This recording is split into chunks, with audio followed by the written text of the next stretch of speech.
이제 어린이집 한번 얘기 좀 해보겠습니다. 네. 지금 어린이집 뭐 많은 학부모들이 아이들 보내고 있는데, 여기 이제 운영이 이제 정부 지원을 많이 받지 않습니까? 근데 여기 가서 이제 뭐 그 예산 운영이라든가 불투명하고, 특히 영양사의 그 월급을 빼돌리고 또 뭐 거기 식자재 같은 것도 저기 빼돌리고 해서 예산 낭비, 이런 지적이 많이 나왔어요. 네, 그 보건복지부가 이제 올해부터 2세 이하의 영유아에 대한 무상보육이 전면적으로 실시되면서 실태조사를 해봤습니다. 39곳을 조사해봤는데요.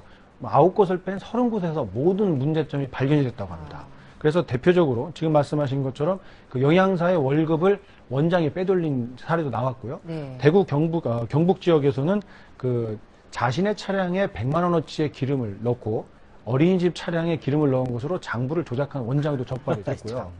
또 다른 곳에서는 그 광주인데요.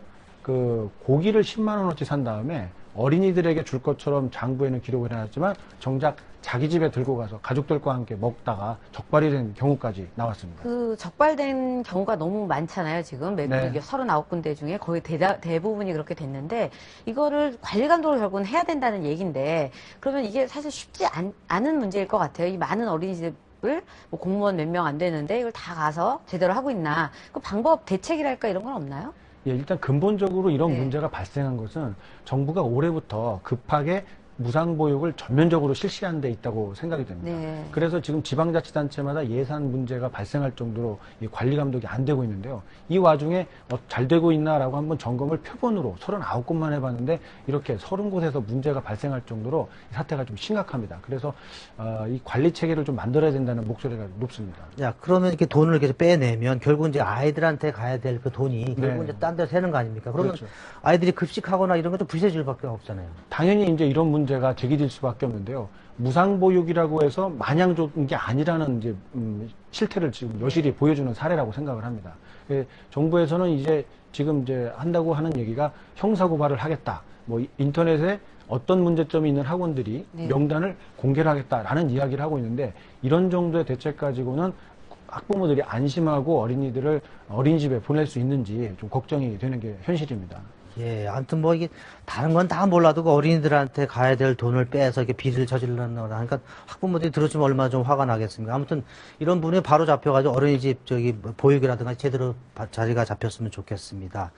자, 요새 뭐 그 전통시장 살리기 많이 나오는데 좀 보니까 남대문 시장하고 광장시장에서 7월 달부터 정찰제를 시작한다고 합니다. 뭐 전통시장 하면 좀 물건 값도 깎고 뭐 이런 재미가 있었는데 아마 외국인들 가면 좀 값도 속이고 막 이런 걸 방지하기 위해서 그런 것 같은데 좀 다른 맛도 좀 있죠?